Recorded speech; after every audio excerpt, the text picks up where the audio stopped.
우리 조금 멀리 떨어져 있지만 우리 옆에 계신 분 인사하겠습니다. 주님의 이름으로 사랑하고 축복합니다. 주님의 이름으로 사랑하고 축복합니다. 네. 오늘 또 아침부터 오후 늦게까지 또 이제 김장 절이고 씻고 하시느라 너무 고생하셨는데 오늘도 주님께서 이 밤에 정말 새 힘을 더하여 주실 줄 믿습니다. 그래서 내일도 열심히 봉사하기 위해서 힘 주시는 것이 아니라 하나님이 오늘도 은혜로 채워주시는 줄 믿습니다. 자, 이제 오늘 말씀 이제 바로 위에 34절부터 이제 시작되어지는 그런 말씀인데요. 보면 어떻습니까? 한 율법사가 주님께 찾아와서 주님을 시험하는 장면. 정말 이 사람이 궁금해서 왔을까 하는 것이 아니라 주님을 시험하기 위해 찾아온 한 사람과의 대화를 통해서 주님의 말씀을 듣고, 그러나 이 말씀 속에서 우리에게 주시는 하나님의 놀라운 그 은혜를 받는 시간들이 되기를 원합니다. 자, 한 율법사가 예수님을 찾아와서 이제 주님께 묻는 겁니다. 뭐라고 묻습니까? 선생님, 율법 중에서 첫째 되는 계명이 뭡니까? 가장 으뜸이 되는 계명이 뭐냐 묻습니까? 다시 말해 어느 계명이 가장 크고 중요한 계명입니까? 이런 이야기를 하는 겁니다. 자, 우리가 보통 이제 성경에서 계명 그러면 뭐 생각하십니까? 율법. 그리고 율법 그러면 가장 먼저 떠오르는 게 뭐예요? 그렇죠. 10가지 계명이, 10계명이 떠오릅니다. 하나님께서 시내산에서 모세에게 주신 말씀, 또 이스라엘 백성들에게 선포해서 이 말씀, 이 10가지의 계명을 지키라, 뭐 이런 것을 생각하는 겁니다. 그러니까 그런 거겠죠. 또 달리 해석하면 예수님 10가지 계명 중에서 어떤 계명이 가장 큰 계명입니까? 뭐 이렇게도 생각해 볼 수가 있는 겁니다.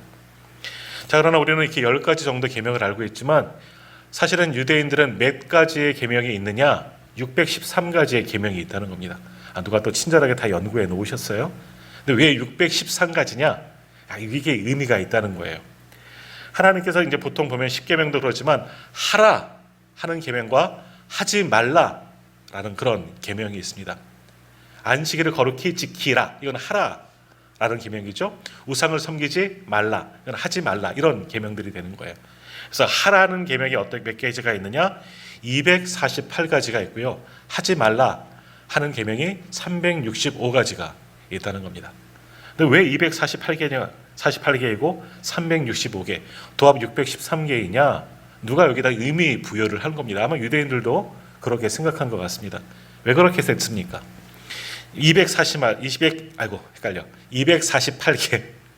하라는 율법이 248개인데 248이 의미하는 숫자가 뭐냐면 우리 몸에 있는 뼈가 248개라는 겁니다. 248개의 율법을 지켜야 한다. 그러니까 하나님의 말씀을 내 뼈에 새기면서 그것을 잘 지키라, 뭐 이렇게 의미를 부여했다는 거예요. 그래서 하라는 계명이 248개, 하지 말라는 건 뭘까요? 365가지라 그러잖아요. 365일, 매일매일 하나씩 하지 말라는 겁니다. 그러니까 매일마다 뭐예요? 365일 살아가면서 하나님의 말씀을 내 뼈에 새겨서 248가지, 그러니까 내 뼈에 하나하나 다 새겨가면서 하나님의 말씀에 순종하라, 이런 의미를 이 율법에 부여했다는 겁니다. 그러니까 하라는 계명 248개, 내 뼈 마디와 똑같습니다. 그리고 하지 말라 365일과 똑같은 겁니다. 그러니까 매일매일 우리는 살아가면서 하나님의 말씀을 붙들고 그 말씀에 순종하는 삶을 살아야 한다, 이렇게 의미 부여를 하면서 이스라엘 백성들은 율법을 지켜나갔습니다. 그런 율법들, 그것을 이제 함축적으로 압축해서 10가지를 하나님께서 또 말씀해 주셨는데 그게 바로 십계명이다라는 거죠. 십계명입니다. 그런데 오늘 율법사가 와서 예수님께 또 묻는 겁니다. 그렇게 우리는 예전부터 그런 전통을 가지고 하나님께서 주셨기 때문에 이런 율법들을 지키며 살아왔습니다. 하라는 율법 248개, 하지 말라는 것 365개, 도항 613개의 율법을 지키며 살았고 하나님께서 압축된 10가지의 계명, 10계명의 말씀도 주셨는데 주님, 그러면 이 모든 율법 중에서 가장 으뜸이 되는 계명은 뭘까요? 주님은 어느 것이라고 생각합니까? 자, 좋은 질문 같아요. 아주 중요하고 많은 사람들이 가장 중요한 게 뭘까? 막 그렇게 호기심도 가고 생각하는 그런 계명이에요. 근데 그게 아니죠. 어떤 것을 말해도 이 사람은 예수님을 율법에 걸어서 넘어뜨리려고 이렇게 하는 질문인 겁니다. 자, 그런데 오늘은 이것을 중심으로 보는 게 아니죠. 뭐 사순절이었다면 이것을 가지고 또 말씀을 보겠지만 오늘은 이게 목적이 아니고 예수님께서 그러면 뭐라고 이 대답을 하셨나 그것을 봐야 되는 겁니다. 예수님은 뭐라고 대답하셨어요? 오늘 말씀인 거죠. 하나님을 사랑해라. 이웃을 사랑해라. 이것이 선지자와 율법과 선지자의 강령이다라고 말씀하셔서 가장 중요한 것 하나님을 사랑하고 이웃을 사랑하라. 한마디로 말하면 뭐예요? 사랑하라. 사랑해야 한다. 사랑이다라고 말씀하셨습니다. 자, 10계명도 보세요. 1계명부터 4계명까지는 어떠한 계명입니까? 하나님과의 관계를 가지는 계명, 하나님을 사랑하는 계명이죠. 5계명부터 마지막 10계명까지는 뭐예요? 이웃과의 관계 속에서 나타나는 계명. 그러니까 뭐예요? 하나님을 사랑하는 법, 이웃을 사랑하는 법. 도합 가장 중요한 계명은 뭐다? 사랑이다. 주님은 말씀하셨다는 겁니다. 따지고 보면 그렇게 말하니까 일리가 있는 거예요. 이 사람도 아마 그렇게 시험 걸려고 물어봤지만 고개가 끄덕여질 수밖에 없었을 겁니다. 자, 아무튼 예수님은 가장 큰 계명 하나님 사랑, 이웃 사랑 말씀하시면서 가장 중요한 것은 사랑이다. 사랑해야 된다라고 말씀하셨습니다. 그래서 우리 기독교를 가리켜 어떤 종교라고 말씀하느냐? 사랑의 종교라는 겁니다. 불교 비슷한 것 같지만 불교는 자비라고 보통 많이 하지만 우리는 사랑입니다. 하나님을 사랑하고 이웃을 사랑하는 것. 똑같은 사랑 같지만 다릅니다. 하나님의 사랑으로 이웃을 사랑하는 것. 하나님께서 주신 사랑으로 또 하나님을 사랑하듯이 이웃을 사랑하고 또 하나는 나도 사랑해야 되는 거예요. 그러니까 사랑의 종교가 우리 기독교이다. 자, 오늘날 우리가 세상을 살아갈 때 여러 가지 중요한 일들이 참 많이 있습니다. 오늘 하루를 살아가면서도 여러 가지 각자 개인적으로도 중요한 일들이 있으셨습니다. 우선순위로 오늘 꼭 해야 되는 일, 우리 교회에 있어서는 오늘 김장하는 거, 배추 절이는 게 가장 중요한 일이었습니다. 그렇게 하신 분도 계시고 또 아니면 생업의 현장 가운데 또는 가정적으로 또는 직장에서 또는 개인적으로 오늘 하루 가장 중심을 두고 살아가는 일들이 아마 있었을 겁니다. 저는 이제 오늘 가장 중요한 것은 바로 이 예배를 준비하면서 오늘 그렇게 보냈잖아요. 각자 중요히 여기는 게 다 틀려요. 자, 그런데 이렇게 각자 사람들마다 상황에 따라 중요한 거 우선순위로 여기는 것은 다 틀리지만 우리 모든 성도들에게 있어서 가장 중요한 것이 뭐냐? 꼭 해야 되는 것이 뭐냐? 바로 주님의 이 말씀인 겁니다. 사랑하라. 사랑하며 살아가야 한다. 더욱이 하나님을 사랑해야 하고 하나님께 너희가 사랑을 받지 않았느냐? 구원의 은총을 받았지 않았느냐? 그 하나님을 사랑해야 하는 것. 그리고 또 무엇을 사랑해요? 이웃들을 너가 너 사랑하는 것처럼 사랑해야 한다. 아무튼 우리가 가장 우선시 여기며 살아가야 하는 것 사랑이다. 사랑해야 한다. 주님은 오늘 우리에게 말씀하셨습니다. 자, 그러면 여기서 우리가 한 번 더 생각해 보겠습니다. 다시 율법으로 넘어가서 하나님이 주신 많은 계명들, 특별히 10가지의 계명들, 주님은 그것을 압축해서 하나님의 사랑, 이웃 사랑, 사랑해라 말씀하셨는데 그럼 하나님께서 왜 우리에게 이러한 율법을 주셨을까? 조금 전 말씀드린 것처럼 꼭 해야 한다는 것 248가지, 하지 마라 613가지, 몇 가지죠? 365개의 율법, 모두 613가지 율법을 주셨다는 거예요. 하나님께서 왜 이런 율법을 주셨을까? 그냥 우리가 자유롭게 우리의 양심을 따라서 선한 의지를 따라 살면 되는데 왜 하나님은 이런 율법을 주셨을까? 어찌 보면 우리를 구속하려고 또 우리가 잘못하는 거 보고 계시다가 야단치시고 징계하시고 혼내시려고 이런 거 주셨을까? 아니면 잘 지키면 당근도 주고 상도 주고 이러려고 이런 율법들을 주셨느냐 하는 겁니다. 그런 거 아니겠죠. 하나님의 율법을 주신 이유는 뭐냐? 바로 우리를 위해서 율법도 주셨다는 겁니다. 하나님께서 모든 것 다 주셨어요. 하지만 율법을 주시는 것들, 율법은 우리를 구속하기 위해서, 우리를 어떤 제한하기 위해서 주시는 것이 아니라 결국 율법을 주신 이유도 우리를 사랑하기 때문에 하나님께서 우리에게 율법을 주셨다라는 겁니다. 자, 왜 그럴까? 율법을 보면서 우리는 뭘 깨닫습니까? 우리가 올바르게 살아가고 있는지, 잘못된 길을 걸어가고 있는지 그것을 깨닫게 되는 겁니다. 우리가 성경을 읽으면서 어떻습니까? 말씀을 읽을 때 깊이 묵상하다 보면 감동이 찾아오죠. 은혜가 될 때도 있습니다. 그래, 맞아. 이 말씀을 잡고 이렇게 살아가야 해. 또는 어떻습니까? 말씀을 읽을 때 두렵고 떨릴 때도 있습니다. 말씀에 비춰보니까 내가 잘못한 것 같아. 그릇된 길로 간 것 같아. 뭐 그런 생각도 들 때가 있습니다. 그러니까 말씀 또 율법, 그것은 우리가 하나님의 사람으로 살아갈 수 있도록 도움을 주는 거예요. 우리가 무지하니까 내 자유대로 내 마음껏 살아가려고 정말 내 속에는 옳은 대로 살아가는 것이 우리들이니까 이런 기준이 없으면 우리가 그릇된 길로 갈 수가 있다는 겁니다. 그래서 하나님은 이러한 율법과 이런 말씀들, 계명들을 주셔서 우리가 하나님의 백성답게 살 수 있도록 도움을 주기 위해서 우리에게 이러한 말씀들을 주셨다라는 겁니다. 결국 우리에게 율법을 주신 이유는 우리를 사랑하시기 때문에, 통제하고 제한하고 그저 로봇처럼 그렇게 살아가기 위해서가 아니라 우리에게 하나님의 사람답게 살아가도록, 천국 백성의 삶을 살 수 있도록 보여주는 말씀이 우리에게 주신 성경이고 율법이다라는 겁니다.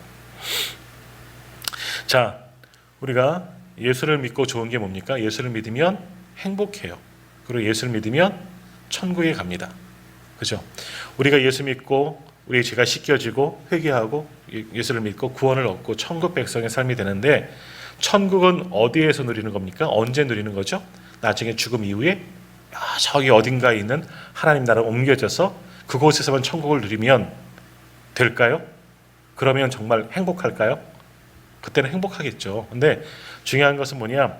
천국은 어디에서 누리는 거예요?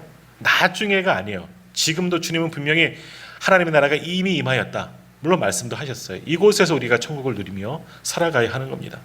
그러니까 하나님께서 원하시는 천국은 어디냐? 물론 하나님의 나라, 하나님의 통치 영역에 있는 정말 하나님의 나라도 있겠지만, 하나님은 우리가 이 땅을 살아가는 동안에도 천국의 삶을 살아가기를 원하십니다. 다시 말하면 천국 백성으로 이 땅에서도 풍성한 삶, 행복한 삶을 살기를 하나님께서는 원하고 계신다는 겁니다. 그죠? 그래서 뭐라고 말합니까? 요한복음 10장 10절에 보면 이런 말씀도 주님 하셨습니다. 도적이 온 것은 도둑질하고 죽이고 멸망시키려 함이요, 내가 온 것은 양으로 생명을 얻게 하고 더 풍성히 얻게 하려 함이다. 주님이 오신 목적이 뭐냐? 우리 양이잖아요. 우리에게 생명을 주어서 풍성한 삶 가운데, 이 풍성한 삶 가운데는 행복한 삶도 다 연결이 되어지는 겁니다. 다시 말하면 주님이 오신 이유는 뭐냐? 주님이 하나님 나라를 보여주잖아요. 말씀을 통해서 직접 몸소 보여주시기에 주님을 통해서 하나님 나라를 경험하고 믿음을 통해서 우리도 이 땅 가운데서 하나님의 나라를 살아가는 것, 그 속에서 참 행복을 느끼며 살아가기를 하나님은 원하셨다라는 겁니다. 그렇게 하나님은 우리에게 이 땅 가운데서 행복을 누리며 살기를 원하시는데, 그러기 위해서 조건이 있는 거예요. 그러면 어떻게 해야 되느냐? 하나님의 나라에서 이 땅에서 하나님의 나라를 경험하고 천국 백성으로 살기 위해서는 어떻게 해야 하느냐? 하나님의 말씀대로 살아가면 되는 거예요. 그러면 이 땅이 천국이 되는 거고 천국의 삶을 누리며 살아갈 수가 있는 겁니다. 자, 그런데 어떻게 합니까? 우리는 그러지 못하는 겁니다. 사사시대를 보십시오. 사사시대의 가장 대표적인 말이 뭐예요? 조금 전 말씀드렸지만 자기 소견에 옳은 대로 살았습니다. 삶의 기준이 누구예요? 하나님이 아니고 내 자신이라는 겁니다. 내 속에는 옳은 대로 살아가면 올바로 살아가는 것 같죠? 아니에요. 그렇지 못합니다. 방종하게 되고 그릇된 길로 갈 경우가 더 많이 있습니다. 그래도 상관없어요. 내 속에는 이것이 옳다고 막 고집부리면 상관없잖아요. 이것이 내 편한 길로, 내가 좋은 길인데. 그래서 하나님께서는 이러한 율법도 주시면서 이 율법, 하나님의 말씀을 주시면서 이 말씀대로 살면 이 땅에서 너희가 천국을 누리며 살아갈 수가 있어.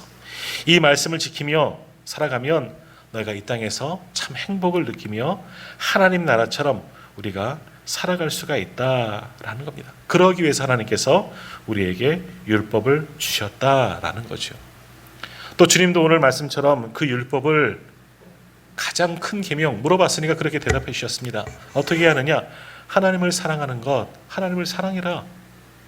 하나님을 사랑하면 하나님도 우리를 사랑하시죠. 물론 하나님의 사랑이 더 먼저 얘기했지만 그 사랑 안에 거하면서 사는 거예요. 하나님의 사랑 가운데 거하면 참된 행복이 있지 않습니까? 하나님의 사랑, 그 은혜 가운데 누리기 때문에. 조금 전에 우리가 불렀던 찬양처럼 나의 우리가 의지하는 예수님, 부르지 않았습니까? 주님을 의지할 때 주님으로부터 도움을 받고 은혜를 받는 것 아니겠습니까?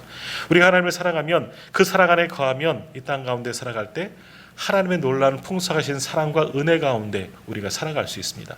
그러면 그 삶이야말로 행복한 삶이 되고 이 땅이 바로 천국의 삶이 될 수가 있는 겁니다. 그리고 그러한 사랑으로 또 어떻게 해야 하느냐? 이웃과의 관계 속에서 그 사랑으로 서로 나누고 섬기며 살아가라는 겁니다. 내 기준이 되어지는 사랑이 아니라 우리의 기준은 뭐예요? 받고 주고잖아요. 받은 만큼 주는 것. 한국 사람들이 더 가장 그 잘 지켜요. 받으면 주는 것. 뭐가 와야지 나도 하잖아요. 먼저 하는 경우도 있겠지만 우리는 조건이 있어요. 그냥 무조건이 없어요. 조건을 가진 사랑이잖아요. 사실 조건을 가지고 그렇게 사랑하지만 아니라는 겁니다. 하나님께서 우리를 위해서 다 내어오시는 것처럼 그 아들 예수 그리스도까지 내어오시는 것처럼 무조건적으로 무한정으로 우리를 사랑하신 것처럼 그 사랑으로 우리가 이 땅의 관계를 서로 간의 관계를 사랑과의 관계 속에서 그렇게 사랑하며 살아가면 이 땅이 하나님의 나라가 될 수가 있다는 겁니다. 그렇게 살아가면 결국 이 땅이 하나님의 나라가 되는 것이고 그 속에서 우리는 참된 행복을 느끼며 살아갈 수가 있어요. 사랑만 있으면, 사랑이 있으면 우리는 참 행복을 누리며 살아갈 수가 있다라는 겁니다. 자, 그럼 한번 질문하겠습니다. 자, 우리 성도님들은 오늘 예배드리는 우리 성도님들은 행복하게 살아가고 계십니까? 네. 마스크 써서 조그맣게 대답해서 잘 안 들리는 거죠? 사실 대답을 잘 못해요. 행복하게 내가 지금 살고 있느냐, 내가 정말 행복한가 가만히 생각해 보면 알긴 아는데 행복해야 되는데 사실 솔직하게 한번 터놓고 얘기하자니까요. 행복하지가 않을 때도 참 많이 있어요. 왜 행복하지가 않을까? 오늘 말씀에 비추어 보면 내가 행복하지 못한 이유가 뭡니까? 사랑하지 않기 때문에, 사랑하지 못하기 때문에, 하나님의 사랑 안에 거하지도 못하고 그 사랑으로 관계 가운데, 사람 가운데 사랑하지 않기 때문에 행복하지 않은 거예요.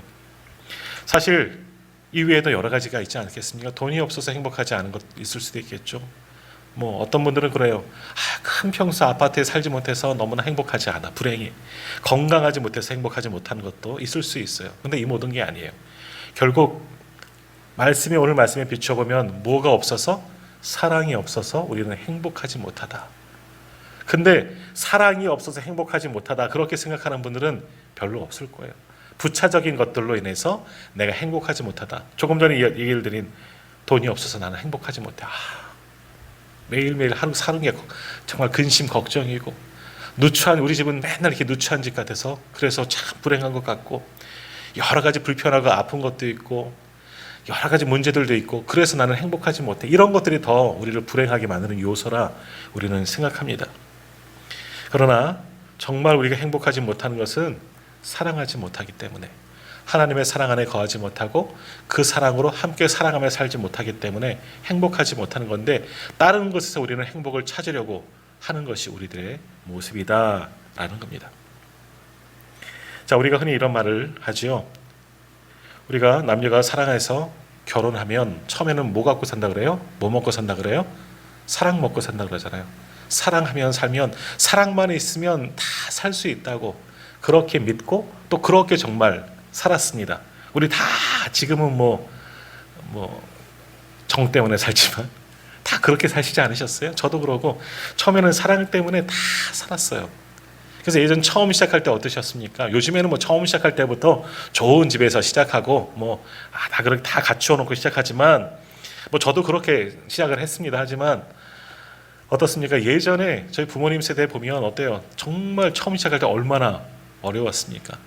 저희 청년 때도 그런 기억이 나요. 그때 전도사님들 이제 결혼 이제 신대원 다니면서 결혼하시고 이제 가정으로 초대할 때가 있어요. 정말 가보면 사글세 단칸방에 사시는데 저희들 초대한 거예요. 그 조그만 집에 그냥 10명 들어가면 막 어깨 부딪히며 가서 밥 먹고 짜장면 먹고 라면 끓여 먹고 그래도 좋은 거예요. 보면 전도사님 부부도 너무너무 행복해 보여.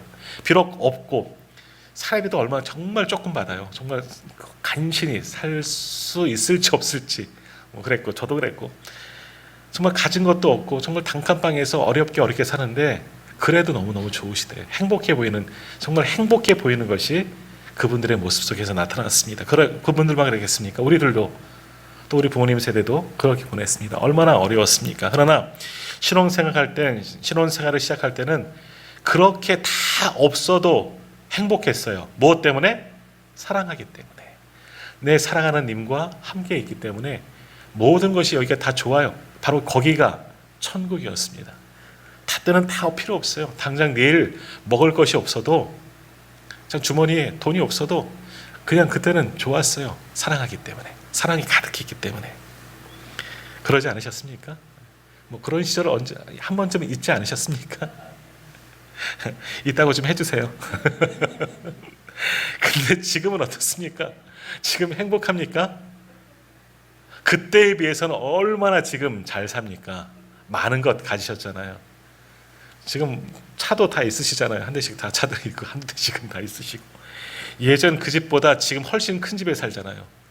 저도 얼마나 행복해요. 옛날에 부교육자 시절에는 옥탑방에서도 살아봤어요.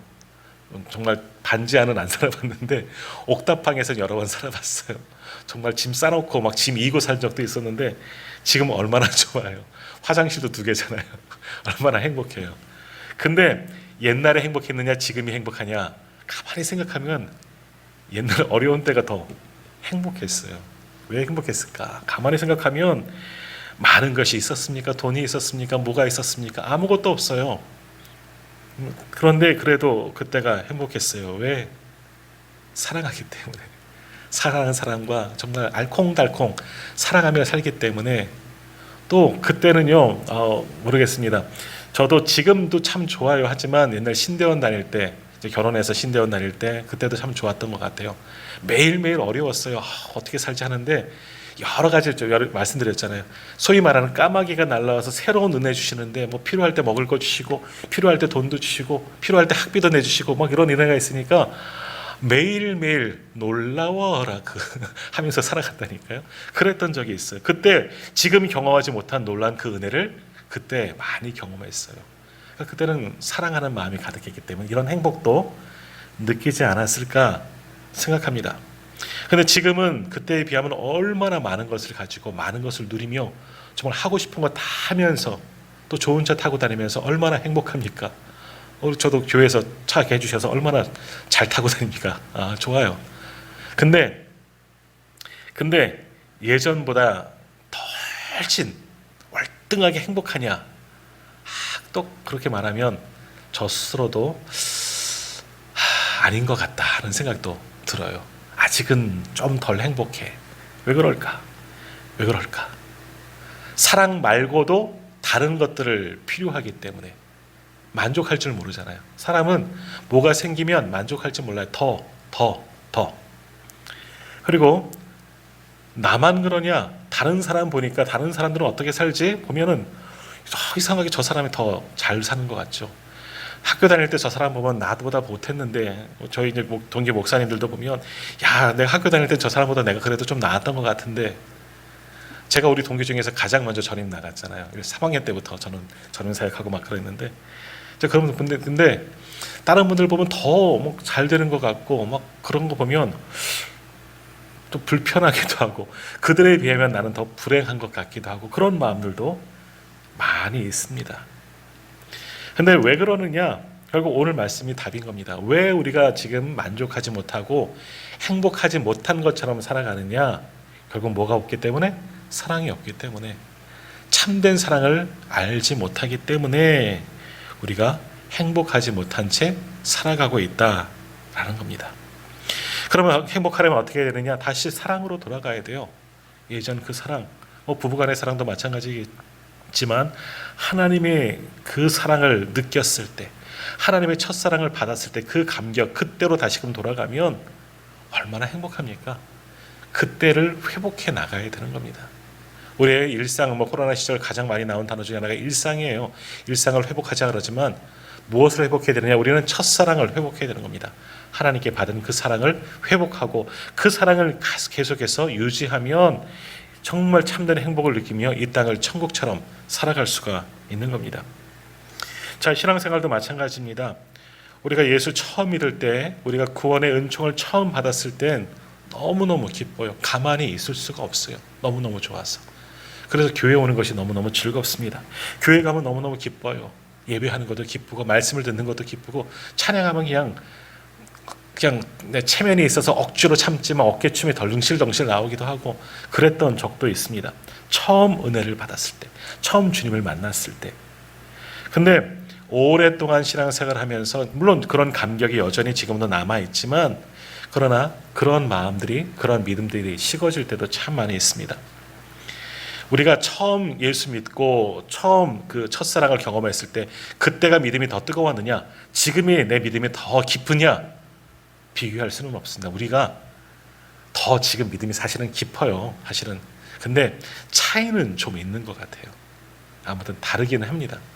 하지만 어찌 보면 겉으로 보면 예전 처음 믿었을 때, 처음 은혜 받았을 때가 더 내 믿음이 좋았던 것처럼 그렇게 느껴질 때도 참 많이 있습니다.